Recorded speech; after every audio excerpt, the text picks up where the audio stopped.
primer lugar, agradecer vuestra asistencia. Es un día domingo y sé que es complicado, pero queríamos cuanto antes empezar la gira de nuestro querido Jorge Luis, que ha venido de Texas a presentar su libro y lo va a hacer en toda España, en más de 20 provincias o casi 20 provincias, donde la Asociación Cavite tiene delegación. Y por ese motivo, pues muy amablemente el Centro Asturiano nos dio el día domingo y bueno, pues por eso lo hemos hecho, porque ya mañana ya él se va a otra provincia y así va viajando en distintos sitios. Bien, la ponencia va a ser la presentación de su libro, que ahora luego hablaré y hablaré brevemente de su currículum de Jorge. Lo primero que quería es plantear el título que hemos puesto a la tarjeta de invitación: la historia compartida de la monarquía hispánica y los Estados Unidos. Es que la historia de Estados Unidos se encuentra intrínsecamente ligado a la presencia y la influencia de la hispanidad entre los siglos XVI al XVIII. A nosotros, en los colegios de siglos, también nos han contado una historia que no tiene nada que ver con la importancia, relevancia que tuvo la hispanidad en todo el territorio de Estados Unidos, principalmente en la zona occidental y la zona del sur. Entonces, y nos han contado esto no porque digamos, los poderes externos de España nos hayan generado y creado nuestra historia, que como es lógico, cada uno mira su política y su planteamiento histórico. El problema es que nosotros, nuestros gobiernos, de cientos de años, lo hemos aceptado y asimilado esa historia. Una historia que es pésima en su relato, una historia que está cortada, no cuenta las cosas más importantes que la hispanidad tuvo en Estados Unidos. Como ejemplo, quiero decir que en el siglo XVI los navegantes españoles emprendieron viajes de exploración que llevaron al descubrimiento y asentamiento, reductos, pueblos y misiones, de vastas tierras en los Estados Unidos. Estos exploradores trajeron consigo la lengua, la cultura y la religión española que influyeron en las comunidades indígenas y establecieron una base para futuros desarrollos cultural y social. Por ejemplo, las costas del Atlántico, del Golfo de México y del Pacífico habían sido exploradas y cartografiadas por los marinos españoles en el siglo XVI. Eso no nos lo han contado en nuestra historia en los colegios. En el siglo XVI diversas expediciones recorrieron el sur de lo que ahora es Estados Unidos y fueron los primeros europeos en ver, por ejemplo, el Gran Cañón o el río Mississippi. Se exploraron y recorrieron rutas hoy declaradas senderos o caminos históricos nacionales de Estados Unidos. Evidentemente, como en todo el continente hispano, llevamos el caballo, que introdujeron los españoles cambiando la vida de los indígenas americanos. También introdujeron el ganado bovino y ovino, la cultura del cowboy, etc. La música, la danza, la gastronomía hispana, la cocina hispana, el derecho castellano, que eso es muy importante. Se trasplantó a América y se le fueron añadiendo leyes protectoras de los indígenas, las leyes de Indias.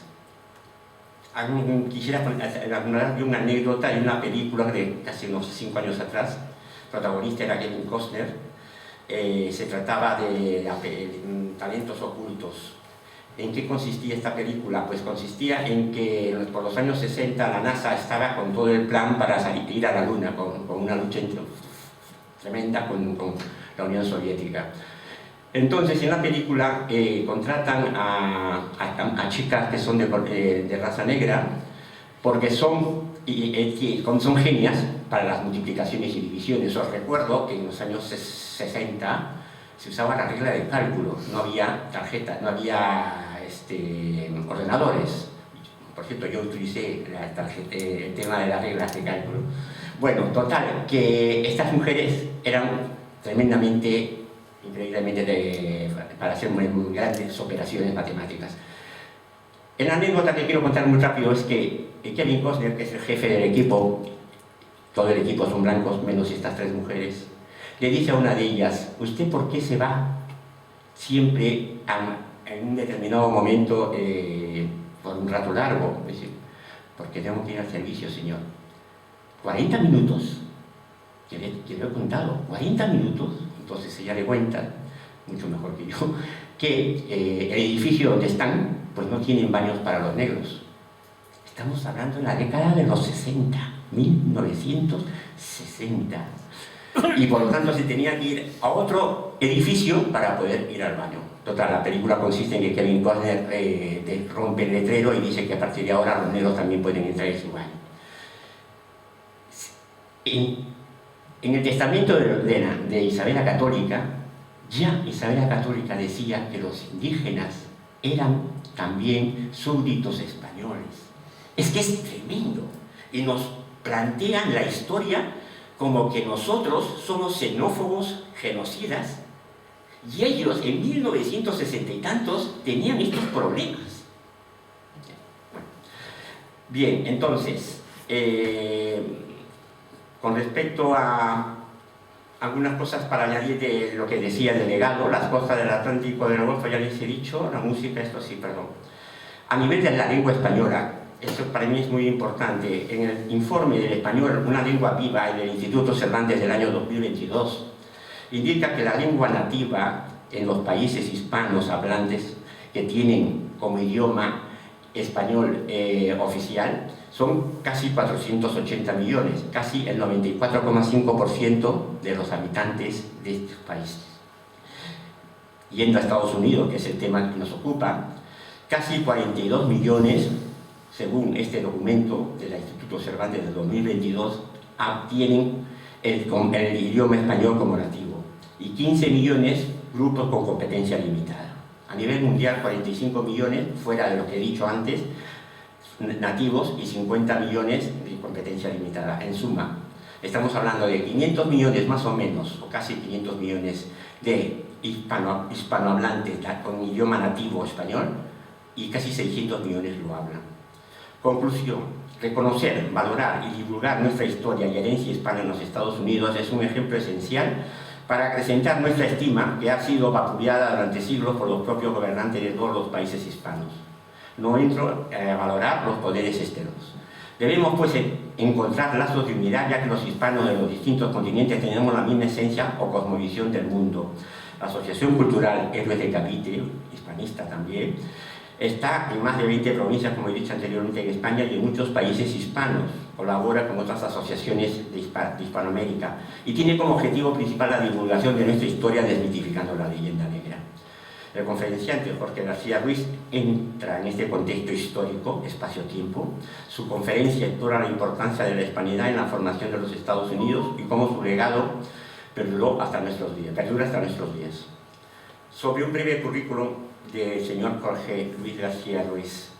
Español de nacimiento, aunque desde hace años reside en Texas, Estados Unidos. Es hispanista, investigador y escritor.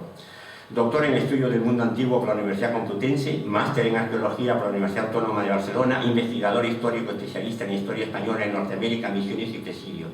Autor del libro Presidios, de este año, 2023, de San Antonio de Valero, libro Registro de las Misiones en el 2021 y 2022, Patrimonio Musulmán en la Toledo de las Tres Religiones en el 2020, Fundación de San Antonio, Texas, 2019, Texas, el falso origen del nombre 2019. Ha editado artículos históricos y publicado en revistas como el Laus Hispanic. Ha realizado conferencias en España y en los Estados Unidos y participa en programas de radio y diferentes blogs de historia.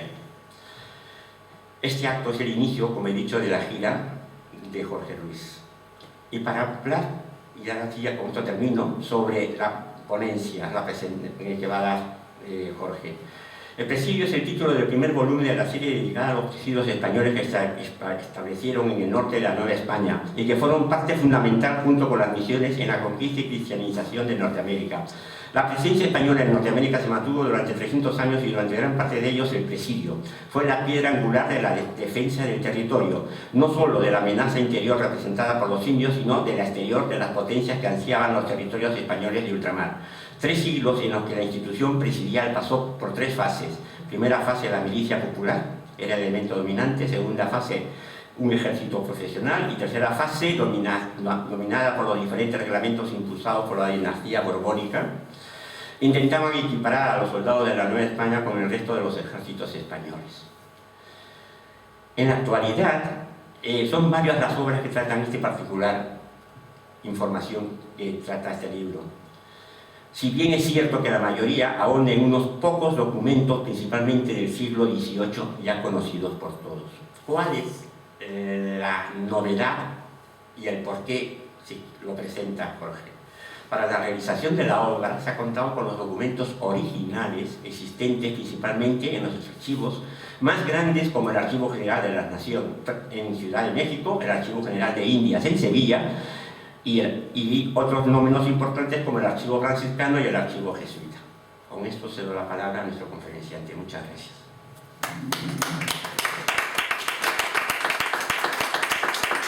Muchas gracias, Miguel Ernesto.